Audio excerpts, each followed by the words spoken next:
네, 기자들의 눈으로 정치권 소식을 들여다봅니다. 불사조 기자단입니다. 경향신문 박순봉 기자, 문화일보 이은지 기자 두 분 어서 오십시오. 안녕하세요. 네, 오시는 길 괜찮으셨죠? 걸어오셨습니까? 국회에 계시죠, 두 분 다?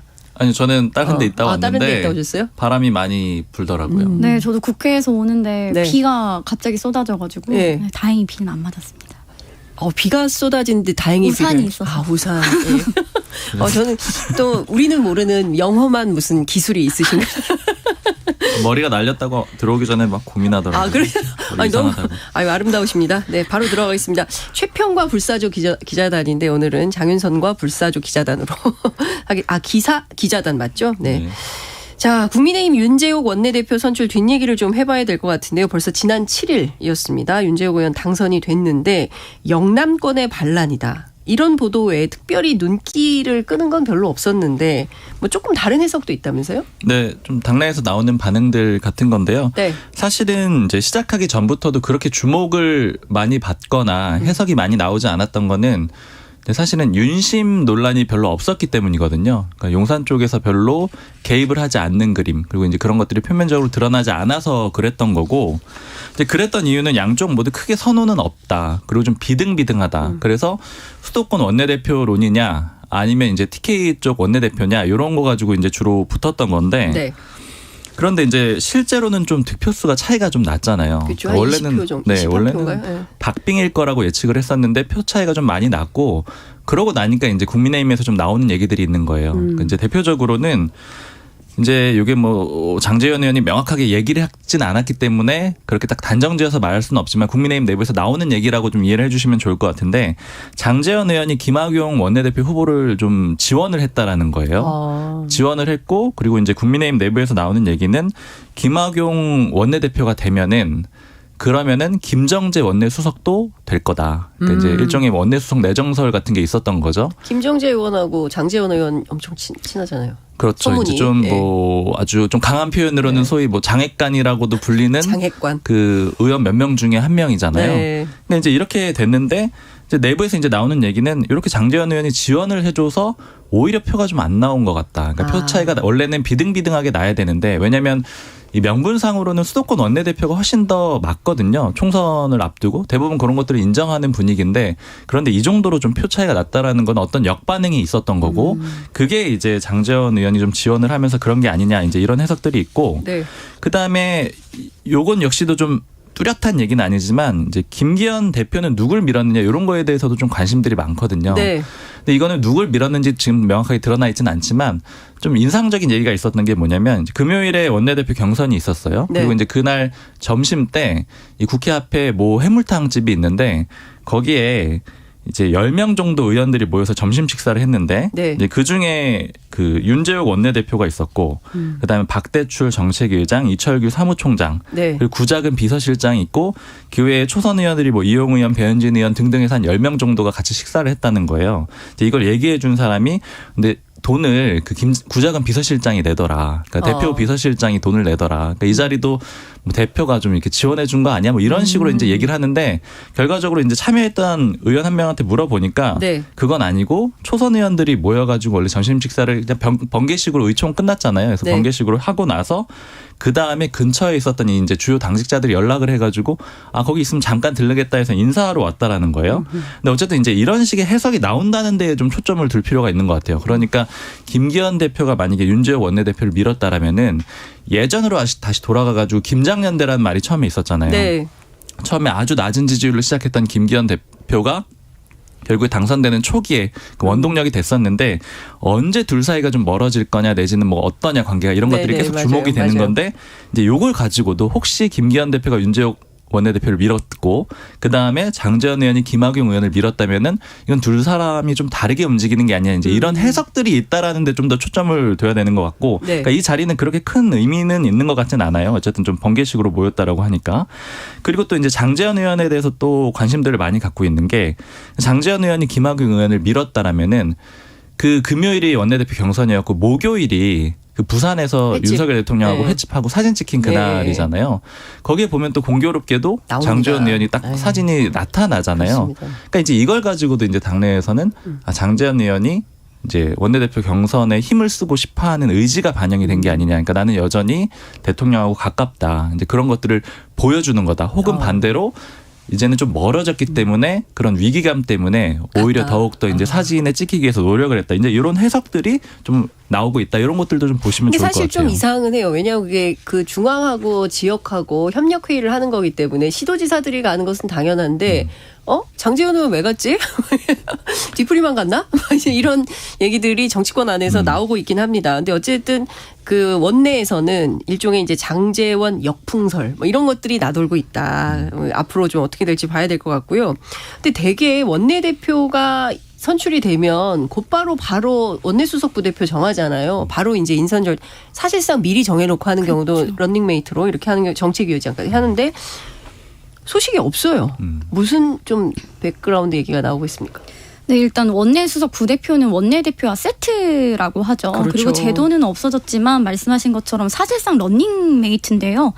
김학용 의원도 이제 김정재 의원이 내정이 됐었고 그런데 지금 계속 임명이 안 되고 있습니다. 오늘 원내대책회의를 처음 주재를 했는데 수석 없이 이제 진행이 됐고요. 이상한데요? 네, 그래서 이 일을 두고서 윤재호 원내대표 측에서는 지금 전원위원회가 열리고 있죠. 선거법 개정과 관련해서. 목요일까지. 이게 지금은 중요하기 때문에 이걸 일단 하고 이거에 집중을 하고 그 이후에 하겠다라는 입장을 냈다고 합니다. 그런데 이게 석연치가 좀 않죠. 많이 안 석연치 않으세요? 네, 이게 사실 수석 임명과 전원위는 연관성이 조금 떨어져서 납득할 만한 해명은 아닌데요. 그래서 국힘 쪽에서는 이건 표면적인 이유인 거지 이것도 좀 나오는 이야기의 하나인데 이양수 의원에게 수석을 좀 제의를 했는데 받지 않아서 인선에 어려움을 겪고 있다. 뭐 이런 말도 나옵니다.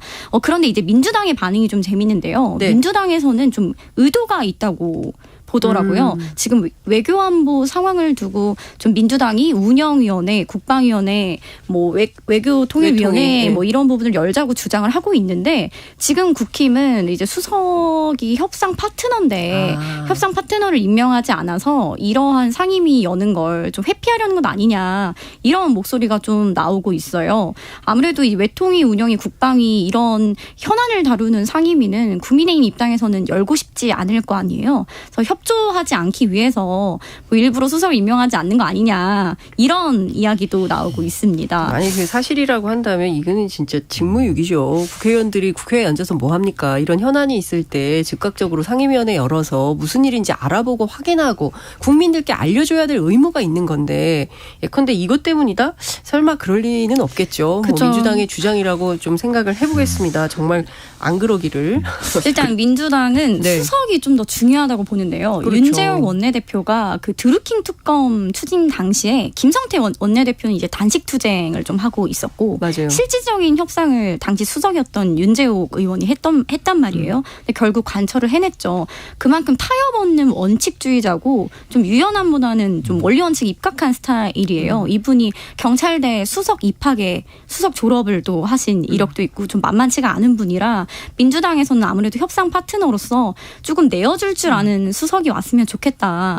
이런 바람을 좀 가지고 협상이 있습니다. 가능한 좀 네, 사람이 맞습니다. 왔으면 좀 타협적인 분이 왔으면 좋겠다. 그렇죠. 원내 수석으로 이제 그런 네. 얘기를 할 수 있겠죠. 근데 사실 윤재욱 의원이 조용히 일하는 스타일이잖아요. 그래서 잘 몰라요. 인터뷰도 잘 안 하고 목소리가 크신 분이 아니어가지고 그 되게 정치가 조금 조용한 스타일인데 이분이 좀 강성이면 민주당 입장에서 이게 좀 여지가 없겠다 이런 생각도 좀 듭니다. 그 인선을 좀 하는 과정으로도 보이긴 해요. 이제 아까 말씀드렸던 그 식사 자리에 대해서 거기 초선 의원이 이제 제가 센 숫자로는 한 8명 정도가 있었거든요. 네. 그러니까 이제 그 자리에 원내대표가 굳이 이제 당선된 날 바로 가가지고 인사도 하고 이런 것들은 아마 이제 부대표단과 좀 관련된 게 아니겠느냐 이런 얘기들도 있거든요. 네. 근데 물론 이제 당사자들은 다 번개 자리다 이렇게 얘기를 하고 있는데 원내대표가 의원들 좀 많이 만나는 것 같습니다. 그러니까 그런 것들을 봐서는 이제 인선을 좀 하려고 하는데 원활히 안 되다 보니까 뭐 그런 조율 과정도 좀 있을 것 같아요. 국회의원이 10명이 모이는데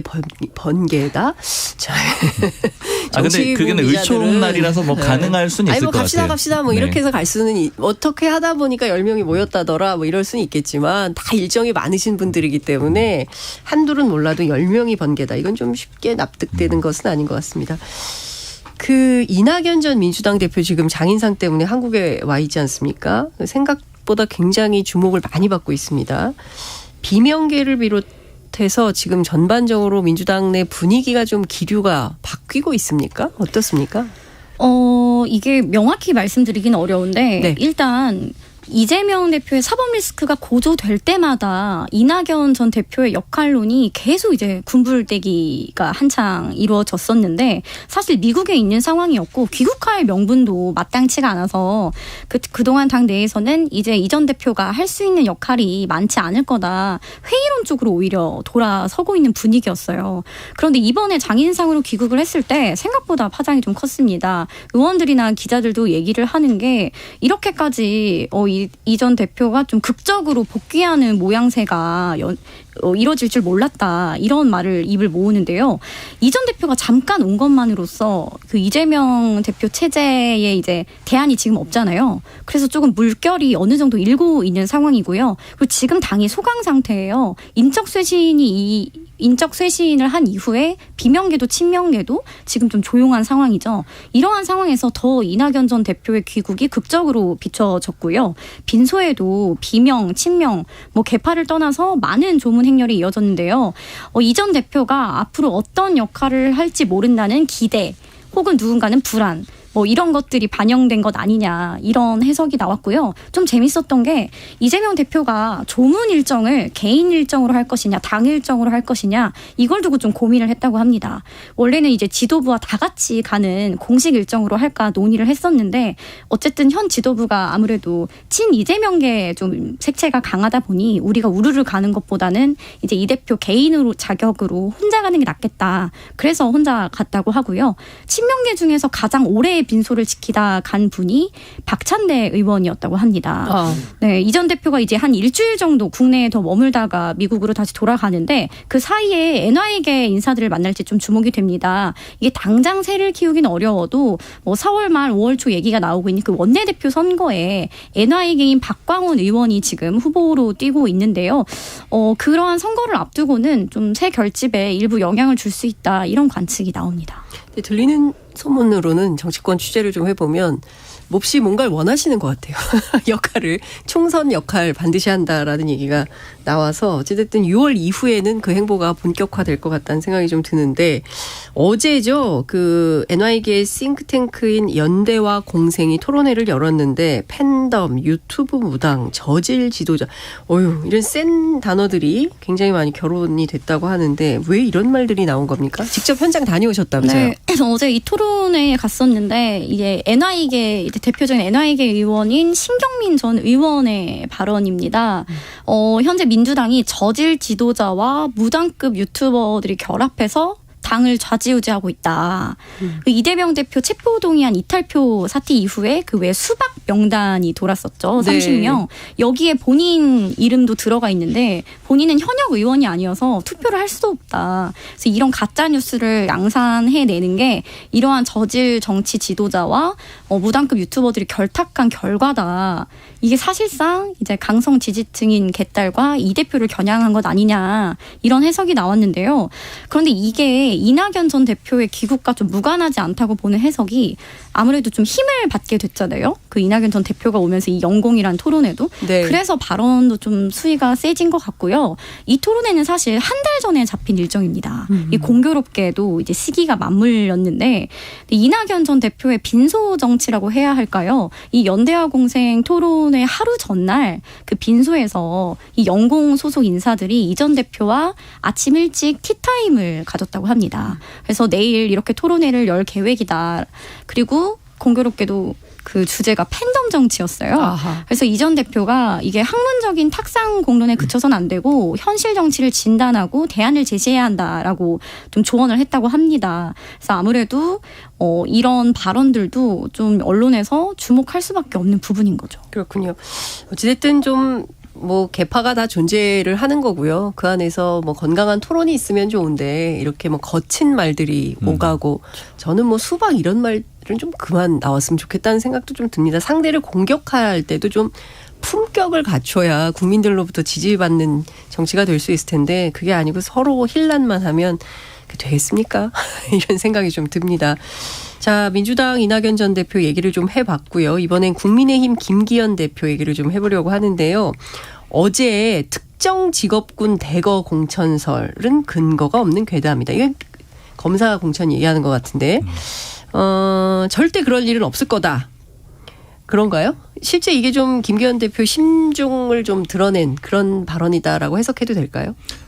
사실은 이제 공개 회의에서 말했기 때문에 굉장히 주목이 되죠. 네. 왜냐하면 당 대표하고 용산 내지는 이렇게 청와대 기존의 이 당청 간의 관계가 언제 갈등 국면으로 들어가는 거는 사실은 좀 명확하잖아요. 어느 시점인가는 그 갈등 국면이 오는데 선거 때죠. 그렇죠. 네. 그게 이제 언제냐를 가지고 항상 지켜보는 거고 사실 이제 용산에서 김기현 대표를 강하게 밀었던 거는 그 시기를 최대한 늦추려고 하는 의도도 있는 거잖아요. 그러니까 적어도 총선 공천 때는 그런 반발이 안 나오게 하려고 하는 거다.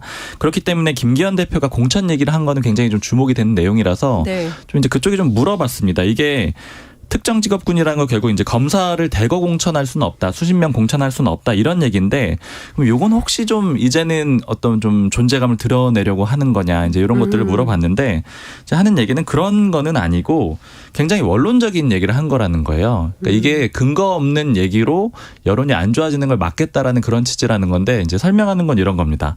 검사 출신이 지금 굉장히 많이 실제 공천에서 이제 내년 총선에서 많이 등장을 할 거다 이렇게 예측들을 하고 또 실제로 겁먹는 사람들도 많아요. 그러니까 제가 들은 현역들? 아니요 현역 말고 예. 이제 지원하려고 하는데 예를 들어 그 지역에 검사 출신이 네, 온다더라. 왔다라고 하면은 돌아다닌다라고 하면은 이제 지레 겁먹고 빠지고 다른 데를 알아봐야 되나 이렇게 하는 경우도 많은데 이게 아무래도 이제 그 사람들 입장에서는 용산의 뜻이겠거니 이렇게 좀 추정이 되는 거잖아요. 그러니까 이런 것들이 좀 오히려 이 실제 공천에서 나쁘게 작용을 할 거라고 보고 얘기를 하는 거라는 거고 네.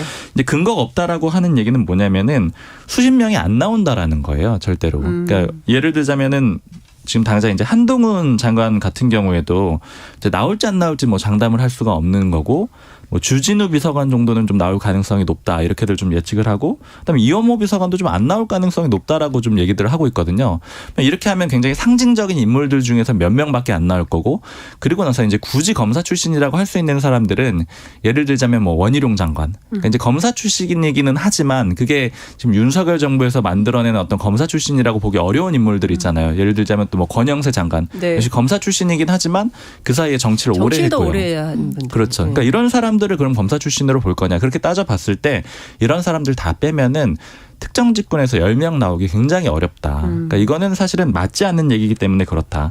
그리고 이제 김기현 대표가 결국 이거는 이제 이런 얘기들을 할 때 존재감을 드러낼 거냐 말 거냐. 요거 이제 계속 판단을 할 거예요. 그런데 이제 아직은 이제 김기현 대표 쪽의 얘기를 들어봤을 때는 뭐 아직은 뭐 그런 것들을 전혀 염두에 두고 있지 않다. 그러니까 왜냐하면 어쨌든 용산하고 보조를 맞춰서 가는 게 가장 중요하다. 이렇게 얘기를 하기 때문에 요거는 이제 각을 세운 표현까지로는 안 보는 게 맞다. 이렇게 좀 해석이 됩니다. 이 정부에서 유독 검사 출신들이 주목받는 이유는 권력의 길목마다 검사 출신들이 배치되기 때문에 그런 의혹을 받는 것도 있다. 그러니까 그렇게 뭐 좀 인사를 좀 널리 두루 이렇게 쓰면 뭐 그렇게 의심하지 않을 것 같은데 꼭 보면 지금 뭐 논의되는 게 뭐 방통위원장도 그렇고요. 뭐 금융 쪽도 마찬가지고요. 뭐 이렇다 보니까 사람들이 이거 뭐 또 총선에 대거 공천하는 거 아니야? 그리고 뭐 지난번에 보니까 청주 서원인가요? 뭐 어제 사면 복권 됐는데 내일 뭐 지역위원장으로 내려가고 이런 일들이 있지 않았습니까? 작년에. 그러니까 그런 것들 때문에 오히려 더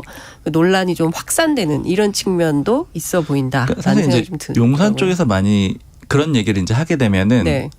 그런 걸 이제 인정하는 사람도 있고 좀 억울하다고 하는 사람들도 있는데 이제 억울하다고 하는 경우에는 물론 네. 이제 말씀하신 대로 예를 들어서 지금 교육부 장관의 그 정책보좌관도 검사 출신이 와 있다라고 하더라고요. 그러니까 네. 이제 이런 것들이 약간 상징적으로 도드라지는 거죠. 그러니까 좀 약간 어색한 자리에 검사 출신이 왔다라는 거. 근데 이제 거기는 이제 교육 전문가가 가야 되는 거 아닙니까? 그렇죠. 이제 그런 식으로 비칠 수가 있는데 예를 들면 하여튼 뭐 국정원에도 가 있다던가 그렇죠. 이런 식의 이제 그런 것들이 주목을 받는 건데 다만 이제 억울하다라고 하는 사람들이 하는 얘기는 뭐냐면은 검사 출신의 절대 숫자 그렇게 많지 않다라는 거예요. 그러니까 상징적인 자리에 그렇죠. 많을 뿐 실제 많은 거는 산업부하고 기재부다. 이런 얘기들 많이 해요. 그러니까 내부적으로 봤을 때는 되게 주요하게 많은 자리들에 산업부하고 기재들이 많이 가 있고 그러니까 이걸 그래서 이제 그 용산 내부를 크게 세 분류로 나눠 보면은 검사 출신하고 기재부 산업부 그러니까 이제 관료 출신들하고 네. 그다음에 정치권 라인들이 있는데 오히려 사실 이제 힘을 쓰는 거는 실제 인사에서 힘을 쓰는 거는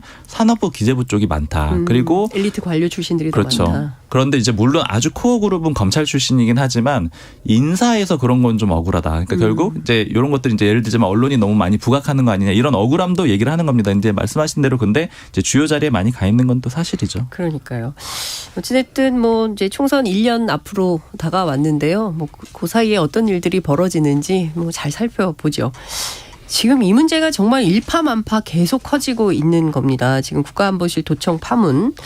용산 대통령실 분위기가 굉장히 궁금한데 아침에 뭐 대변인실 입장이 나오기도 했어요. 자, 내용이 조금 특별해 보입니다. 뭐 좀 분석을 좀 부탁드릴게요. 그러니까 요약하자면은 이런 거잖아요. 그 터무니없는 거짓 의혹이다. 근데 거기서 주어가 뭐냐면 용산 대통령실 도감청 의혹은 터무니없다. 용산 대통령실에서 도감청은 이뤄지지 않았다. 이게 네. 이제 핵심적인 내용이라고 이해를 하시면 되는데, 근데 이거를 제가 물어봤어요. 그러면 이게 그 용산 쪽에 물어봤더니 이게 도청 자체가 없었던 거예요? 이렇게 물어봤거든요. 그런 네. 입장이냐 이게? 그랬더니 아니다. 그럼 이게 무슨 뜻이냐 이렇게 네. 물어봤더니 김성한 전 실장하고 이문희 전 비서관이 다른 곳에서 도청됐을 가능성이 있지 않겠느냐 이렇게 얘기를 하는 거예요. 그러니까 이 얘기는 핵심은 뭐냐면은 용산 대통령실 내나 아니면 NSC 회의가 털렸다는 거는 아니다라는 걸 강조한 네. 내용이라는 겁니다. 즉 이제 이런 얘기들을 그러니까 왜 하는 거냐면은 지금 용산에서 굉장히 강조하고 좀 우려하는 거는 지금 민주당에서 대통령실을 이전했기 때문에 그랬기 때문에 도감청이 이뤄진 게 아니냐 이런 식의 의혹을 제기하고 있잖아요. 그거는 맞지 않고 그게 좀 아프다라고 생각을 하는 거죠. 그래서 그러니까 이 입장문의 이면을 보자면은 도감청이 없었다라고 주장을 하는 건 아니지만 네. 대통령실에서는 없었다라는 거예요. 즉 대통령실의 이전 문제와는 관련이 없다라는 것도 한 측면이 있는 겁니다. 네. 그리고 이제 또 다른 측면을 보자면은 미국이 그렇다면 어쨌든 이게 전제로 맞다라고 하면은 미국이 그러면 어디선가 또 도청을 했다라는 얘기가 되는 거잖아요.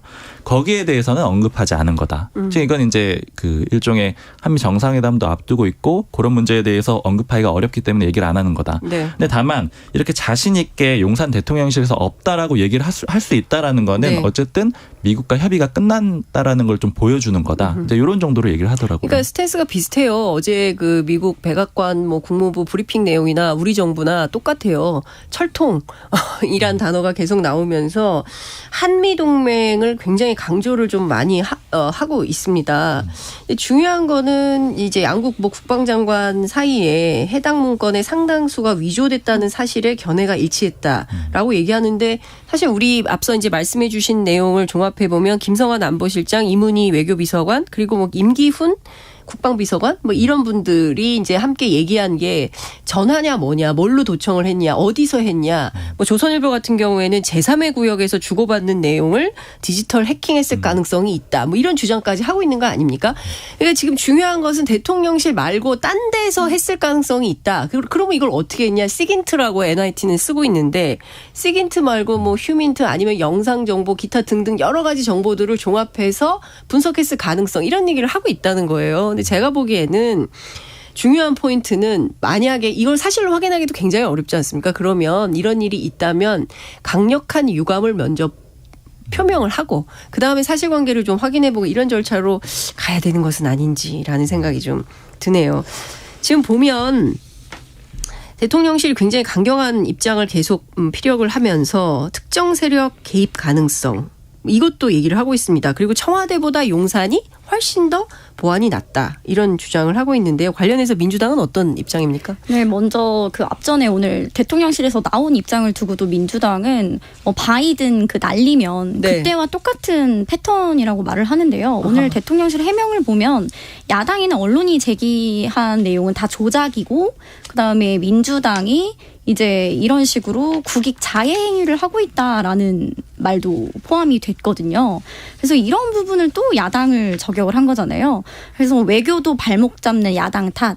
그리고 대통령실에서 우리가 발표하는 것이 팩트다. 이렇게 좀 밀어붙이기 전략을 하고 있다. 정부를 믿어라. 그렇죠. 계속 이러한 것들이 반복이 되면은 국민들이 이제 판단을 하게 될 것이다. 오히려 심판을 받는 건 정부 여당이다라고 말을 하는데요. 이렇게 대통령실이 부인을 하고 또 밑도 끝도 없이 이제 야당 탓을 계속 하는 게 반복이 되잖아요. 이러한 것들이 좀 차곡차곡 마일리지처럼 쌓여서 결국 독불장군 이미지만 부각될 것이다. 총선에도 악영향을 미칠 것이다 얘기를 하는데요.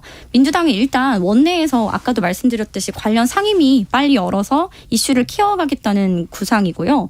민주당은 두 가지인데 먼저 이 문제가 대통령실 그 용산 졸속 이전 때문이다. 그 당시에도 민주당이 계속해서 우려했던 게 보안과 경호 문제입니다.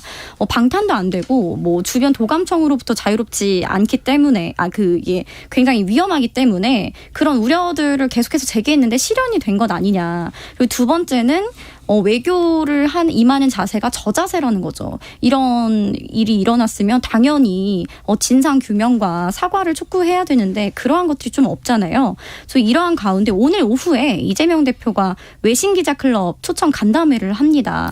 그래서 제1야당 대표가 어떤 말을 하느냐에 따라서 또 좀 보도의 파장이 예상이 되는데요. 한미 정상회담을 앞두고 있는 만큼 오늘 이 대표가 어떤 이야기를 할지가 좀 주목이 돼요. 근데 일단 아무래도 외신 기자들을 대상으로 하는 거기 때문에 윤석열 정부를 직접적으로 공격하기보다는 국익 중심의 실용 외교가 이루어져야 한다. 이런 식으로 우회 비판하는 전략을 쓰겠다고 합니다. 외교 안보에는 여야가 없습니다. 그러니까 국익을 중심으로 놓고 정쟁으로 가지 않도록 잘 얘기를 했으면 좋겠다는 생각이 좀 들고 그나저나 앞서 말씀해 주신 대로 김태효 안보실 1차장 오늘 미국 갑니다. 그죠? 갔나요? 아직 안 갔나요? 모르겠네요. 가면서 지금 얘기도 하고 기자회견 왔죠. 했어요. 네. 뭐 좀 풀고 오겠습니까? 어떤 뭐 해법 보따리를 가지고 올까요? 사실 이제 다녀와 봐야지 아는 문제이긴 한데 네. 이제 얘기들 여권에서 들어보는 얘기들은 뭐 이 이상 나올 만한 게 있겠느냐 약간 이제 이런 추정들은 좀 하고 있고요.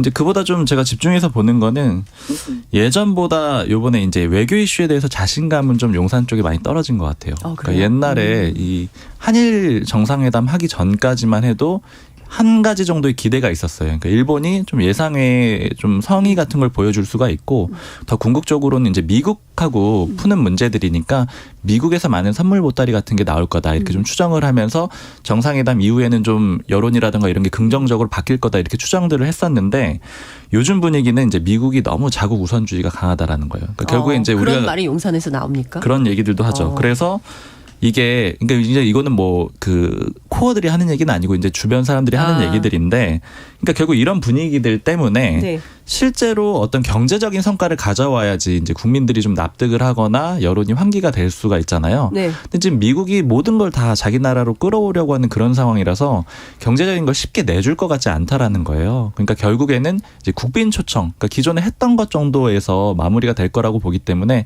그래서 예상 외에 아주 뜻밖의 선물 같은 건 좀 기대하지 않는 그런 분위기가 좀 인상적입니다. 그렇군요.